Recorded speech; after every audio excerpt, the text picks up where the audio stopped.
给凡夫俗子的沉思录 Meditatio Ens for Mortals 这本书的核心讯息是，生命本质上就是不可预测、转瞬即逝的，且充满了未完成的任务与未解决的问题。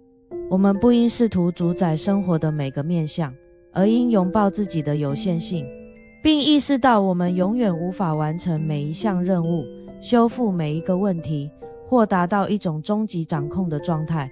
吊诡的是，作者主张，正是这种接受让我们能够采取大胆的行动，更深层地参与生活，并感受到更强烈的意义感。我们不断被告知需要更有生产力、更成功、更有效率，这导致了一种永无止境的落后感。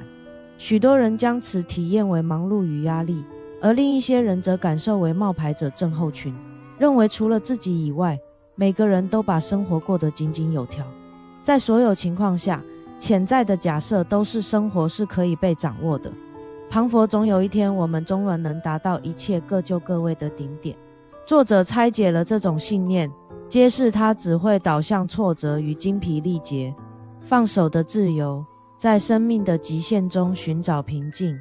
百克曼解释，生活往往比我们想象的更艰难且令人不知所措，因为要做的事情实在太多，要完成所有事是不可能的。他以面对长长的待办清单而感到窒息为例。我们通常认为解决方案是更有效的管理时间，但事实是任务会源源不绝地涌入，试图做完所有事根本是天方夜谭。一旦你接受了不可能做完所有事，你就会停止为此感到焦虑，转而专注做那些对你最重要的事。作者认为，接受生活的不完美与人类的极限，能让我们放下因追求完美或尝试达成不可能任务而产生的焦虑。一旦你看清世界永远不会完美，你无法得到想要的一切，你就能放松下来，享受当下所拥有的成就。他谈到我们常寻求某种系统或方法来改善生活，以为只要有正确的计划就能让一切运转，但真正的答案简单得多，直接去做对你重要的事，不必担心是否遵循了完美的系统。他举例，许多人想冥想或创业，但他们并非真的动手去做，而是纠结如何先成为一名冥想者或创业家的计划中，这只会拖延行动。关键在停止思考未来要变成不同的人，现在就直接做一次。无论是冥想5分钟还是写一段文字，重要的是今天就采取行动。透过实践，你才会开始养成习惯。真正的快乐并非来自达成完美的结果，而是来自且踏出今天的每一小步。目标不是成为一个能完美处理所有事的人，而是开始行动并享受其中的过程与不完美。义务的幻觉，你永远拥有选择权。百克曼探讨了我们如何因感到对选择失去控制，而让生活变得比必要的更艰难。他讨论了人们在面对困难选择时往往会感到瘫痪，因为害怕负面后果。百克曼解释，虽然我们相信自己必须去赶死线回电子邮件或履行家庭责任，但事实是我们拥有选择的自由，我们只是需要愿意为这些选择支付代价。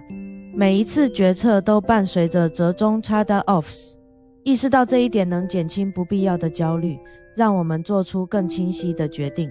然而，他也承认对某些人来说，尤为不公平的处境，后果可能更为严重。尽管如此，他鼓励读者记住，每个决定都涉及权衡成本，而我们往往为了逃避做出大胆选择，而夸大了后果。他也提到了自欺的概念，即我们对自己谎称别无选择，好让逃避责任变得更容易。接住，书中引入了生产力债务 productivity debt 的概念。许多追求完美的人觉得自己欠了生产力的债，必须透过不断的产出来赚取存在的资格。这种心态令人精疲力竭，导致焦虑与孤立。百克曼提供了一个解决方案，以完成清单。与待办清单不同，这份清单记录你已经完成的任务，将重心从还有什么没做转移到你已经达成了什么。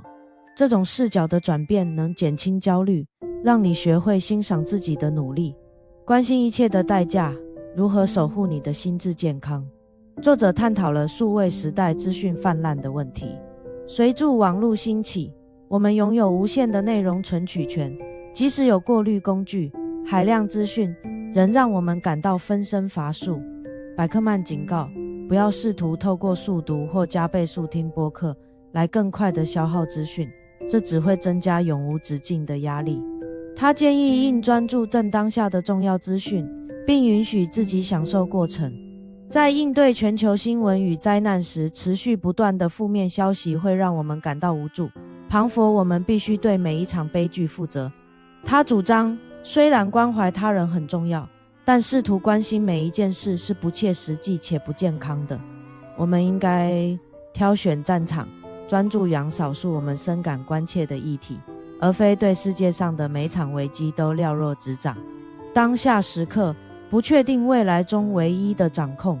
我们常试图控制或预测未来，但我们其实被限制在当下。这导致我们对未曾发生，甚至永远不会发生的事过度忧虑。他鼓励我们专注地处理接踵而来的每一刻，并相信自己在时间到达时有能力应对。关的决策，百克曼挑战了等待完美决策的想法。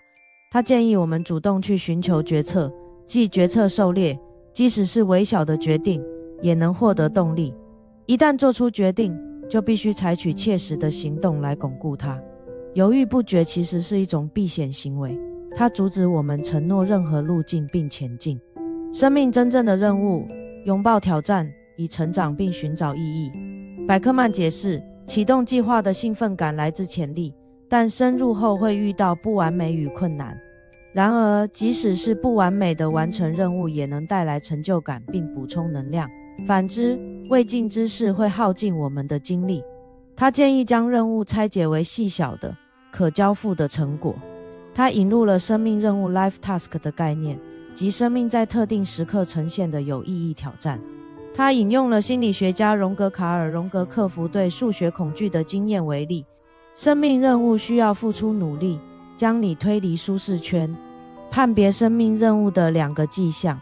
它感觉很难，但能让你扩张 ENLARGEU。它是根据你目前的环境，你实际上能做到的事。拥抱生命任务能提供掌控感与目的感，让我们专注办有意义的行动，而非过度思考。最终的一个关键主题是效率陷阱，试图变得更有效率只会导致更多工作。例如，回信回得愈快，收到的回信就愈多，形成忙碌的无限循环。这会让生活变得机械化且失去喜悦。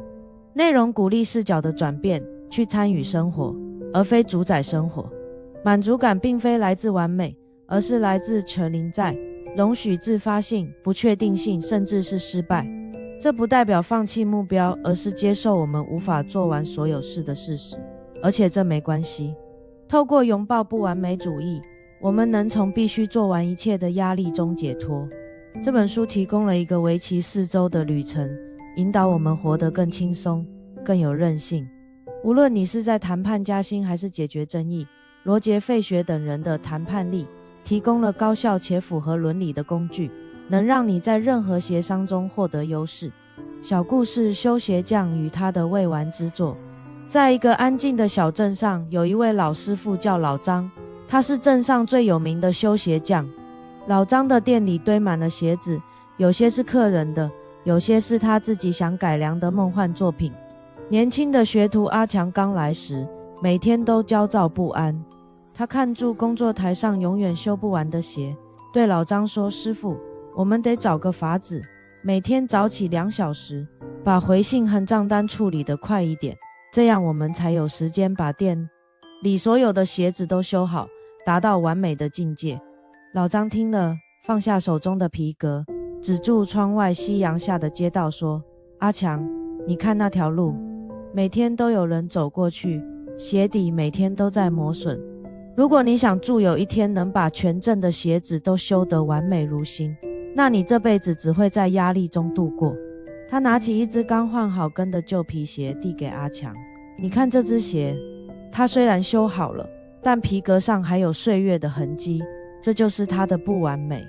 我的任务不是修完所有的鞋，而是现在就在这只鞋上用心。当我接受了鞋子永远修不完的事实，我反而能感受到皮革在手中的温度。老张指了指墙上的一张纸，上面写住几行字，那是他的已完成清单：换了李太太的鞋跟，修补了王大哥的皮带，教了阿强如何缝线。阿强，不要想住变成那个搞定一切的人，你只需要今天就在工作台上做一件让你的心感到扩张的事。生命不是用来解决的，是用来经历的。那天晚上，阿强不再盯住那堆如山高的待办清单，而是专心地缝好了一个袋子。他发现，当他不再追求那个遥不可及的完工点时，当下的每一针竟然都带住前所未有的平静与喜悦。希望这个故事能帮助您理解积极接受有限性的力量。如果今天的内容对你有启发，别忘了点赞订阅。我是点点思维，我们下期见，用更深的视角看懂这个世界。